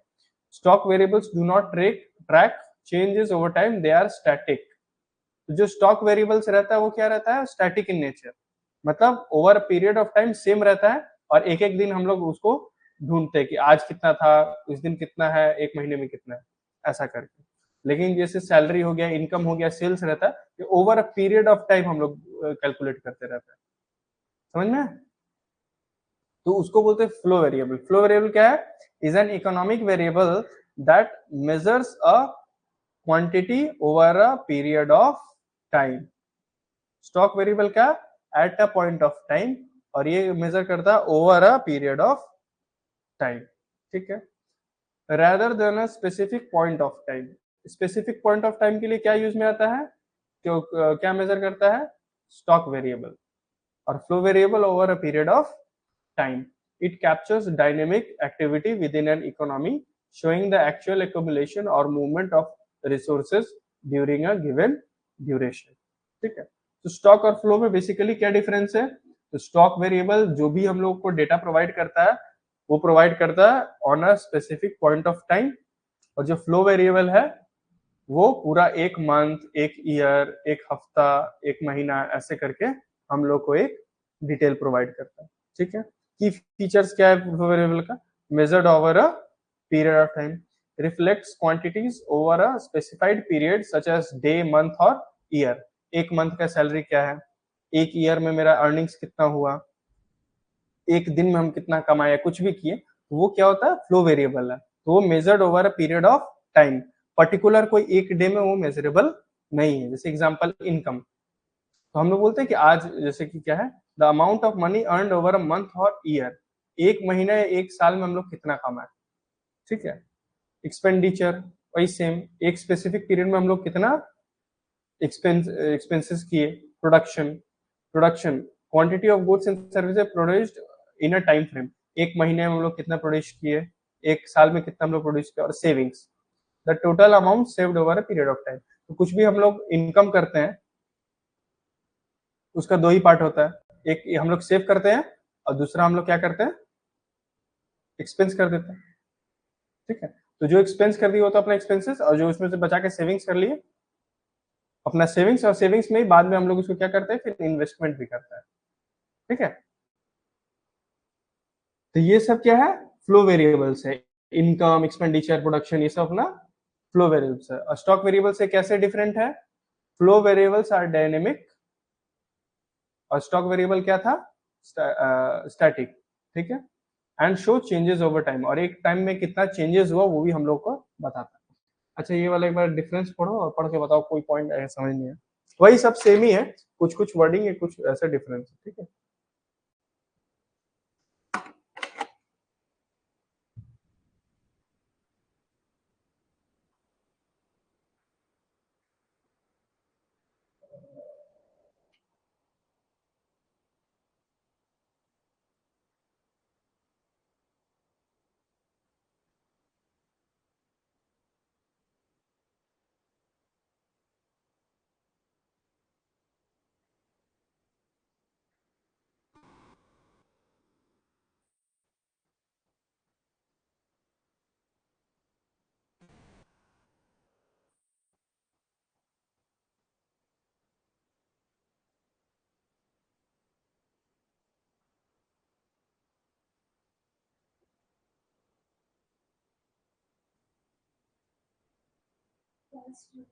लास्ट वाला, हाँ वो अभी तक बताया नहीं, दोनों में इंटर रिलेशन है। ठीक है, इंटर रिलेशन क्या है कि अगर फ्लो वेरिएबल में कुछ चेंजेस आएगा तो वो स्टॉक वेरिएबल को अफेक्ट करेगा।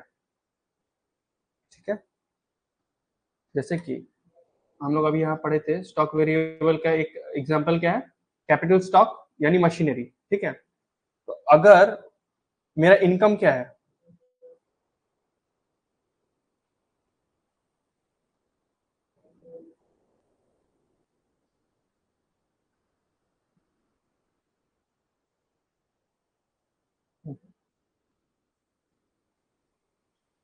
इनकम क्या है? स्टॉक वेरिएबल की फ्लो वेरिएबल?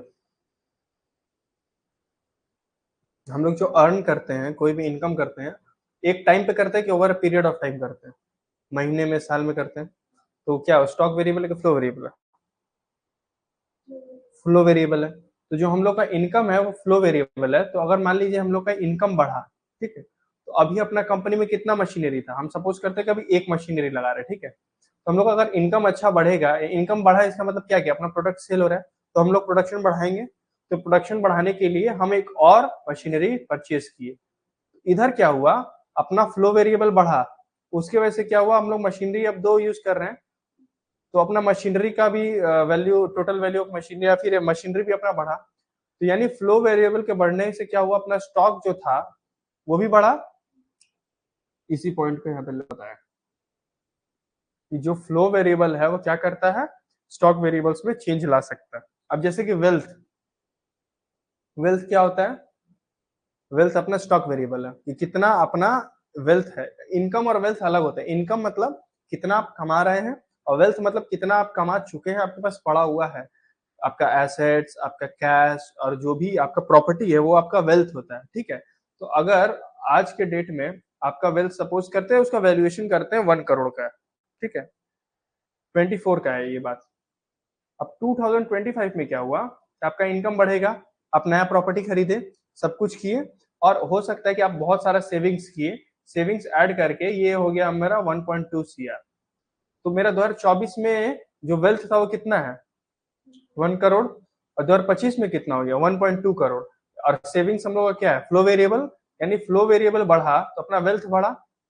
और वेल्थ क्या होता है, स्टॉक वेरिएबल, यानी फ्लो वेरिएबल जब भी बढ़ेगा तो वेल्थ अपना बढ़ा, मतलब सॉरी, फ्लो वेरिएबल जब बढ़ेगा तो अपना स्टॉक वेरिएबल भी बढ़ेगा, और अगर फ्लो वेरिएबल घटेगा तो स्टॉक वेरिएबल भी घटेगा। उसी पॉइंट को लिखा हुआ है कि flow variables can change stock variables. Stock variables represent existing quantities. Stock variables क्या रिप्रेजेंट करता है, एग्जिस्टिंग क्वांटिटी, कितना आपके पास अभी है। while flow variables track changes और movements over time।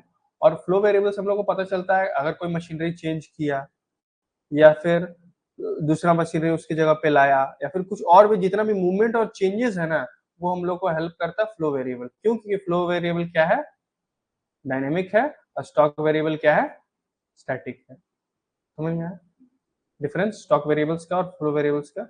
Macro economic variables है जो हम लोग को different types of detail provide करता है रिगार्डिंग इकोनॉमी, और उसी वही डिटेल दो टाइप का होता है। जो हम लोग को ऑन अ पर्टिकुलर डेट पे मिलता है उसको बोलते हैं स्टॉक वेरिएबल, और जो हम लोगों को over a period of time मिलता है उसको बोलते हैं फ्लो वेरिएबल। उसके बाद अभी टाइम है, उसके बाद क्या है, कोई भी economy based on it's international trade practices दो टाइप का होता है। एक होता है open economy, close economy. Economy मतलब हम क्या समझाए थे, इकोनॉमी मतलब कोई भी एक कंट्री, ठीक है। जैसे हम लोग ज्योग्राफी में कंट्री बोलते हैं, इकोनॉमिक्स में एक एक कंट्री को क्या बोलते हैं, इकोनॉमी। तो कोई भी इकोनॉमी या कोई भी कंट्री इंटरनेशनल ट्रेड करता होगा उसको हम लोग बोलेंगे ओपन इकोनॉमी, ठीक है। ओपन इकोनॉमी क्या है, and open economy is an economy that engages in international trade and financial interactions with other countries. International trade मतलब क्या हो गया, सेल करेगा, परचेस करेगा। और फाइनेंशियल इंटरैक्शंस मतलब क्या हो गया, कोई फॉरेन डायरेक्ट इन्वेस्टमेंट होता है, एफडीआई। जैसे हम दूसरे हम यहाँ रहते हैं इंडिया में, लेकिन अमेरिका का स्टॉक परचेस कर रहे हैं, तो ये किस में आएगा, डायरेक्ट इन्वेस्टमेंट्स में आएगा। तो ये इसको बोलते हैं financial interactions with other countries. और जो इंटरनेशनल ट्रेड हो गया वो सेल और परचेज हो गया। तो जो भी कंपनी इंटरनेशनल ट्रेड करेगा और फाइनेंशियल इंटरेक्शन करेगा विद अदर कंट्रीज से, उस इकोनॉमी को क्या बोलेंगे, ओपन इकोनॉमी, ठीक है। In contrast to closed economy. अब क्लोज्ड इकोनॉमी, अब ओपन इकोनॉमी है तो क्लोज्ड भी इकोनॉमी है। क्लोज्ड इकोनॉमी क्या करता है, which operates in isolation and open economy imports and export goods, services and capital, and it allows the free movement of resources across its border। तो जो closed economy है ना वो इंटायरली डिपेंड करता है अपने डोमेस्टिक प्रोडक्शन के ऊपर, आइसोलेशन। जो भी डोमेस्टिकली प्रोडक्ट प्रोड्यूस करेगा उसी को वो खाएगा, और उसी से ही आगे जो भी रिसोर्स भी अपना रिसोर्सेज को यूटिलाइज करके प्रोडक्शन करेगा, ठीक है। तो जो ओपन इकोनॉमी क्या करता है, इंपोर्ट्स भी करता है, एक्सपोर्ट्स भी करता है, और बहुत सारा सर्विसेज, कैपिटल को भी, कुछ इशू,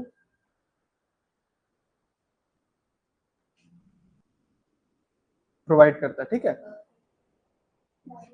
हाँ ठीक है, थोड़ा देर बात कर सकते हैं, इम्पोर्टेंट नहीं है, अच्छा अच्छा। तो ओपन इकोनॉमी मतलब क्या होता है, कोई भी इकोनॉमी जो अलाउ करे इंटरनेशनल ट्रेड के लिए, और जो दूसरे कंट्रीज से इंटरेक्ट कर रहा है with the help of financial interact कर रहा है, उसको बोलते हैं हम लोग ओपन इकोनॉमी।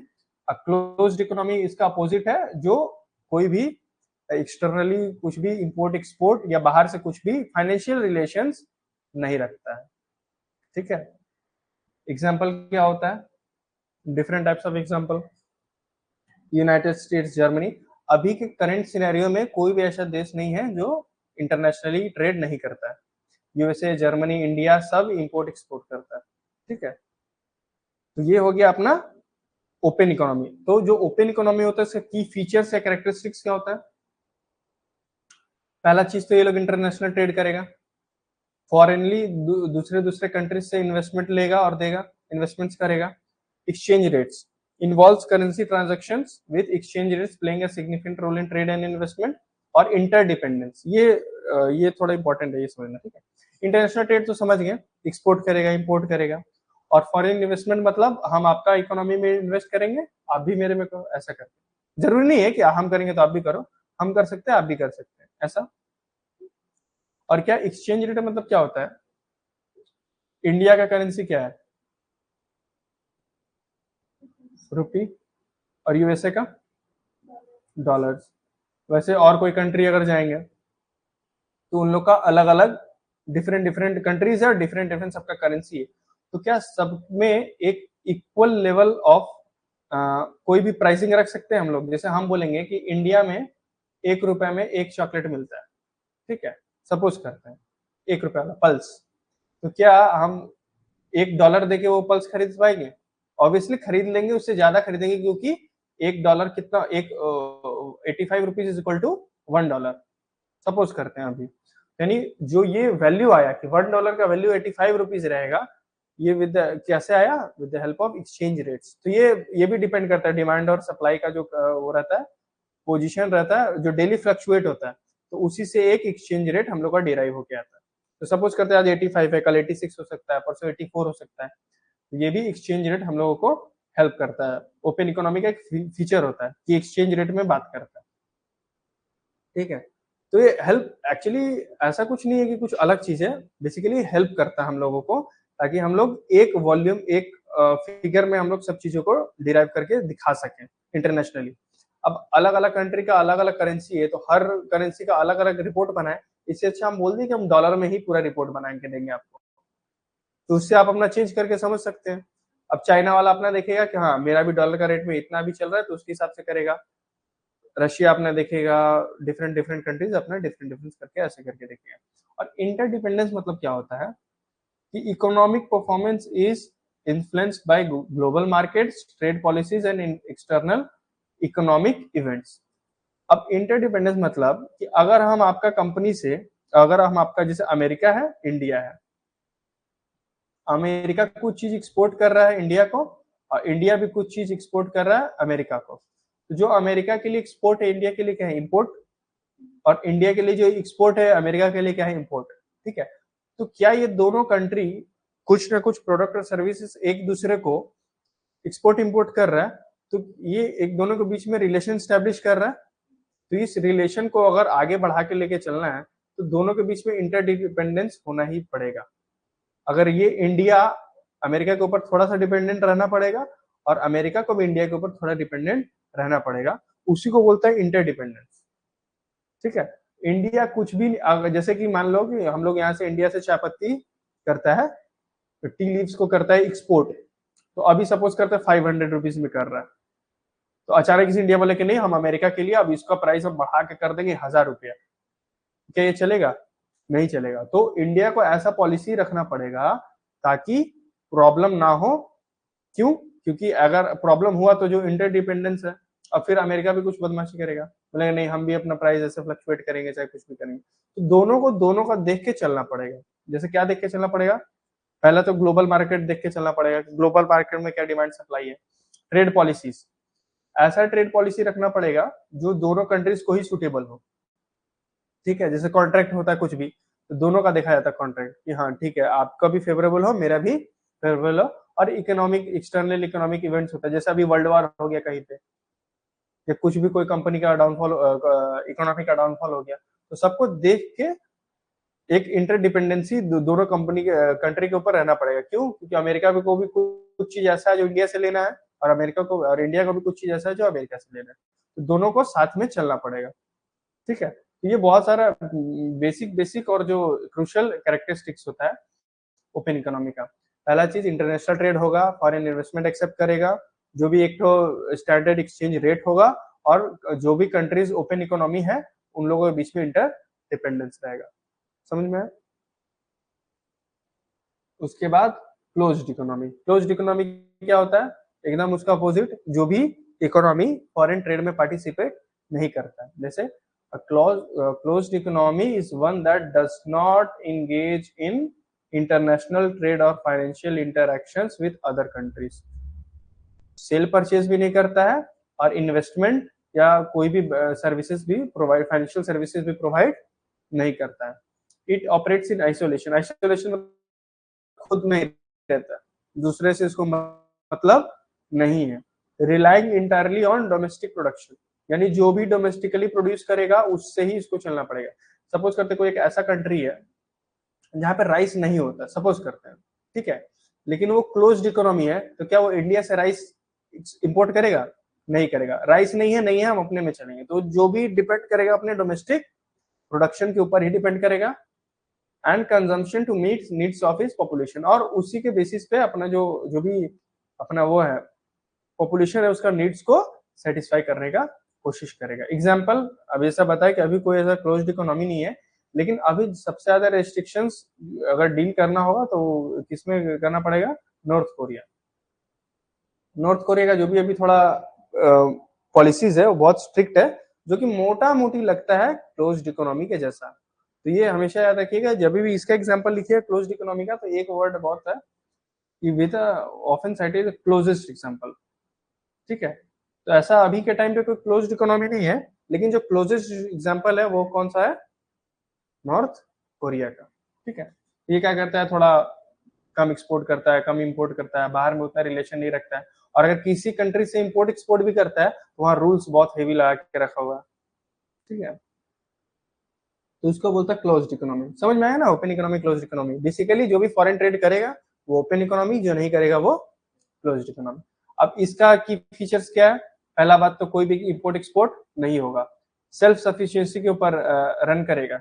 जितना भी खुद का रिसोर्सेज और इंडस्ट्रीज है, जो जितना प्रोड्यूस करेगा उतना को ही यूज करेगा, यूटिलाइज करेगा फॉर प्रोडक्शन और कंजम्पशन, ठीक है। नो फॉरेन इन्वेस्टमेंट, बाहर से कोई भी इन्वेस्टमेंट नहीं लेगा, और अगर बाहर से मतलब ही नहीं है तो कोई भी करेंसी करेंसी का एक्सचेंज भी नहीं होगा, ठीक है।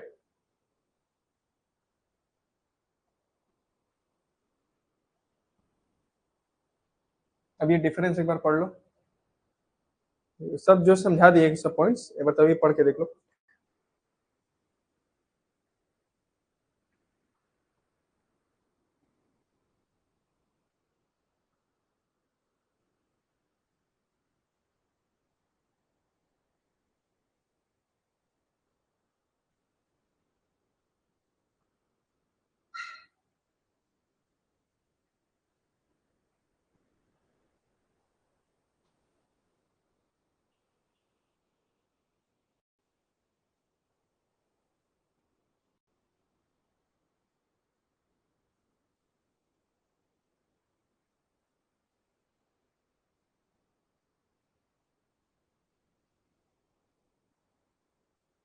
एग्जाम्पल,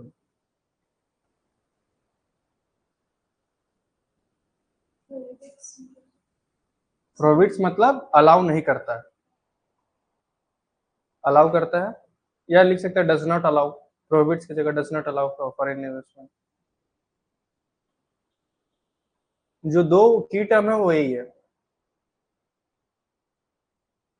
एक इंटरनेशनल ट्रेड और एक फॉरेन इन्वेस्टमेंट। जो भी ये दोनों अलाउ करेगा उसको बोल देंगे ओपन, और जो ये अलाउ नहीं करेगा उसको बोल देंगे क्लोज्ड, ठीक है।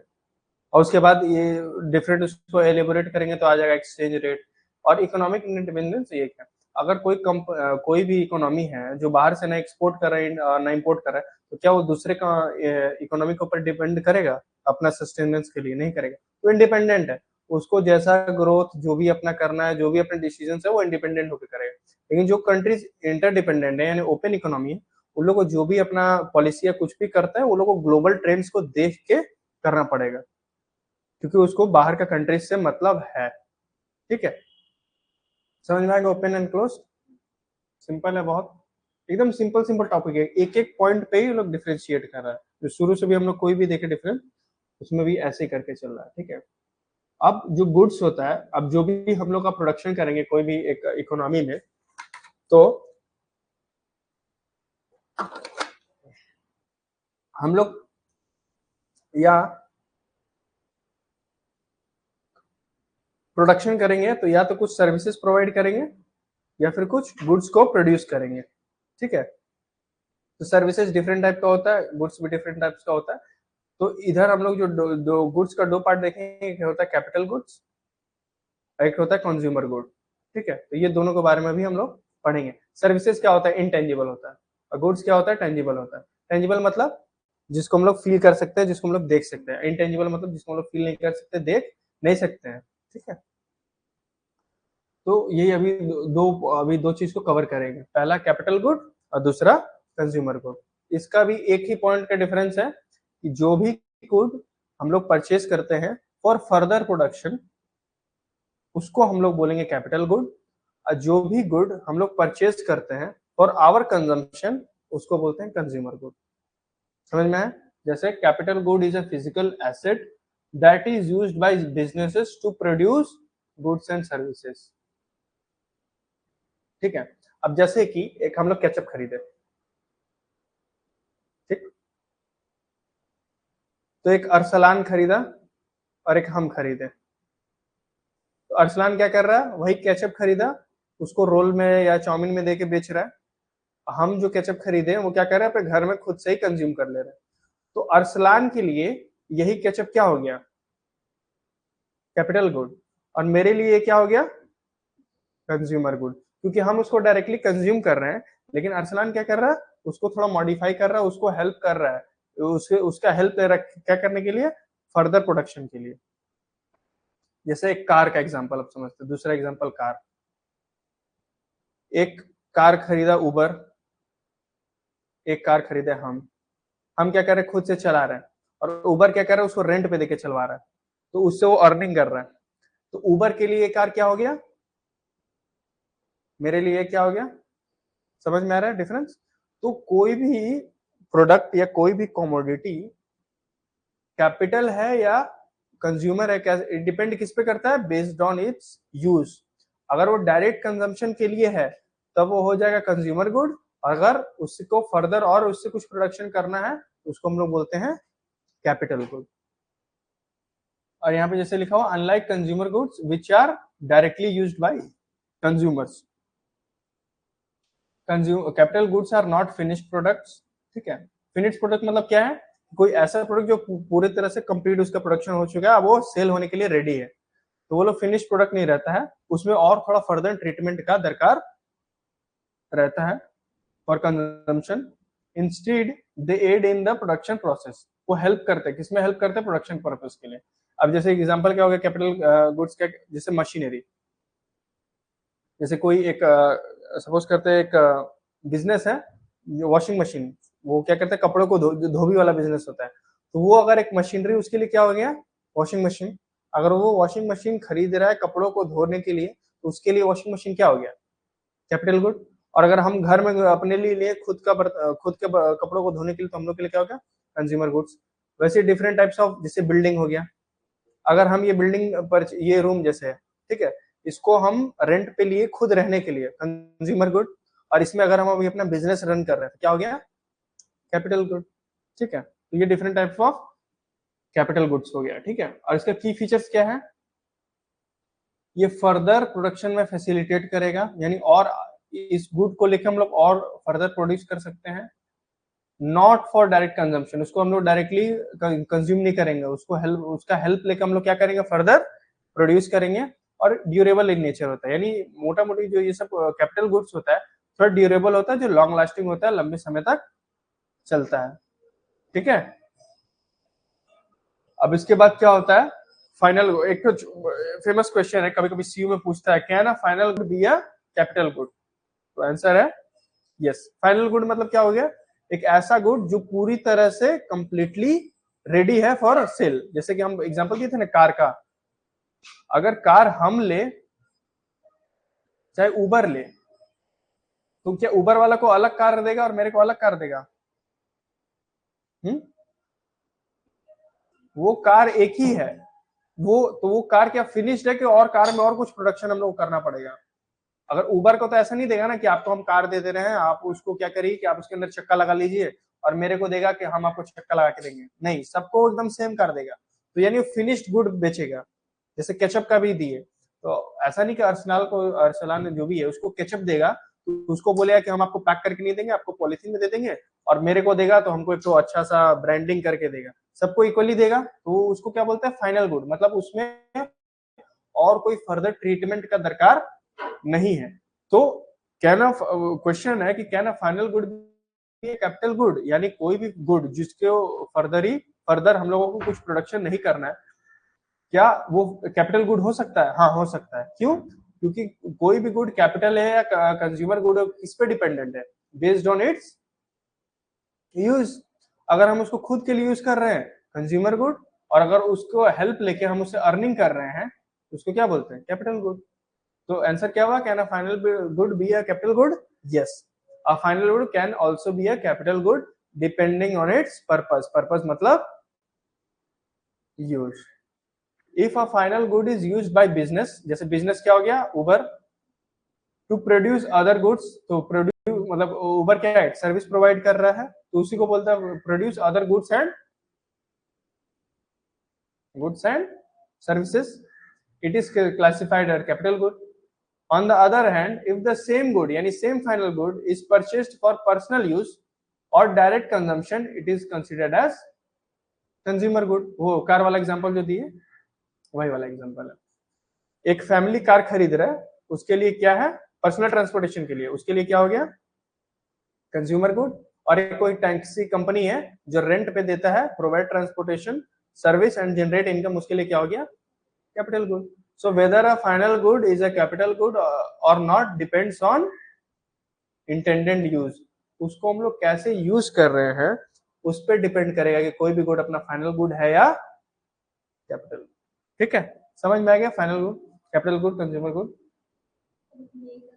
हाँ, ये एक कंज्यूमर गुड से बचा हुआ, ये करके इन्वेंटरी इन्वेस्टमेंट लास्ट डे से करेंगे। ये कंज्यूमर गुड बचा हुआ था। ठीक है, टाइम हो गया, 3 मिनट है, 3 मिनट में वाला टॉपिक कवर होगा। अभी हम लोग क्या पढ़े? कैपिटल गुड्स क्या होता है, कैपिटल गुड्स के बारे में, और आगे क्या पढ़े कि can final good be a capital good? Yes, based on depend. ये तो ओरिजिनल अपने आप ही क्लियर होगा। कंज्यूमर गुड क्या होता है? कोई भी finish product that are purchase in for personal use and consumption, तो उसको क्या बोलेंगे? Consumer good. कंज्यूमर गुड का जो भी क्या क्या main features, types of consumer good, अच्छा किस टाइप्स का कंज्यूमर गुड होता है? उसका डिफरेंट टाइप्स होता है। पहला क्या होता है? ड्यूरेबल, दूसरा नॉन ड्यूरेबल, उसका सर्विसेज। ड्यूरेबल गुड्स मतलब लॉन्ग लास्टिंग आइटम्स। मतलब ड्यूरेबल मतलब क्या? जो लंबे समय तक टिके, जैसे कार, फर्नीचर, इलेक्ट्रॉनिक्स, ये हो गया ड्यूरेबल गुड्स। अगर हम लोग कार खरीदे खुद के कंजम्पशन के लिए, कंज्यूमर गुड। फर्नीचर खरीदे खुद के कंजम्पशन के लिए, कंज्यूमर गुड। और इलेक्ट्रॉनिक लाइट वाइट जला रहे हैं अपने घर के लिए, वो भी क्या हो गया? Consumer good. ठीक है, उसके बाद नॉन ड्यूरेबल गुड्स क्या है? नॉन ड्यूरेबल गुड्स में क्या होता है? शॉर्ट लिव्ड आइटम्स, जो लोग कम समय तक चलते हैं, जैसे फूड, ब्रेवरेज, टॉयलेटरीज। जैसे दूध खरीदते हैं, 2-3 दिन का एक्सपायरी डेट रहता है, तो खुद के लिए अगर इसको यूज करेंगे, खुद के घर के लिए, तो क्या हो जाएगा? Consumer good. लेकिन हम उससे चाय बना के चाय बेचेंगे, तो वो क्या हो गया? Capital good. ठीक, और उसका सर्विसेज क्या होता है? सर्विसेज जैसे बताया, इंटेलिजिबल प्रोडक्ट्स होता है to fulfil consumer needs. Example क्या हो गया? जैसे हेयर कट्स, मेडिकल केयर और ट्रांसपोर्टेशन। ये डिफरेंट टाइप्स ऑफ क्या हो गया? कंज्यूमर गुड्स है। लेकिन ये भी बेस्ड करता है, किसके ऊपर बेस्ड करता है? Based on use. ठीक है, तो consumer goods differ from capital goods. कैसे कैपिटल गुड्स से डिफर करता है? As they are meant for direct use rather than for production. ठीक है, तो यहाँ पे जो दिया हुआ, यहाँ पे आप लोग जैसे कभी गलती कर सकते हैं, जो यहाँ पे दिया हुआ टाइप्स ऑफ कंज्यूमर गुड, ठीक है, तो ये बेस्ड ऑन, ये एज्यूम करके है ये यूज्ड फॉर फाइनल कंजम्पशन। ठीक है, और फर्दर प्रोडक्शन प्रोसेस के लिए नहीं है, तभी ये सब एग्जांपल वैलिड रहेगा। ठीक है ना, जैसे कोई भी, जैसे कार ही है, हम लोग का ड्यूरेबल गुड है, लेकिन अगर हम लोग उसको खुद के लिए यूज करेंगे तभी ये कंज्यूमर गुड है। समझ में आ रहा है? ठीक है, तो आज का यही था सब्जेक्ट मैटर, इतना तक था। अब इन्वेंट्री इन्वेस्टमेंट है, वो है थोड़ा सा टॉपिक है, वो नेक्स्ट टाइम लोग कवर कर लेंगे। अच्छा आज क्या है, कुछ भी कोई भी डाउट, कुछ भी इतना पढ़े हम लोग। 4 पेज और बचा हुआ। हाँ, जैसे पहले पढ़े इकोनॉमिक्स, फिर टाइप ऑफ इकोनॉमिक्स, उसके बाद माइक्रो, ऑब्जेक्टिव्स, स्कोप, मैक्रो, फिर उसका भी ऑब्जेक्टिव और स्कोप, उसके बाद मैक्रो इकोनॉमिक वेरिएबल जिसमें पढ़े स्टॉक और फ्लो, जो डिपेंड डिफरेंस कैसे होता है, एक पॉइंट ऑफ टाइम पे होता है और एक over a period of time होता है। स्टॉक और फ्लो का डिफरेंस पढ़े, ओपन इकोनॉमी, क्लोज इकोनॉमी, उसका हम लोग डिफरेंस पढ़े, कैपिटल गुड और कंज्यूमर गुड पढ़े। कोई भी डाउट किधर भी कुछ भी, आज के लिए ऑफ करें। ओके।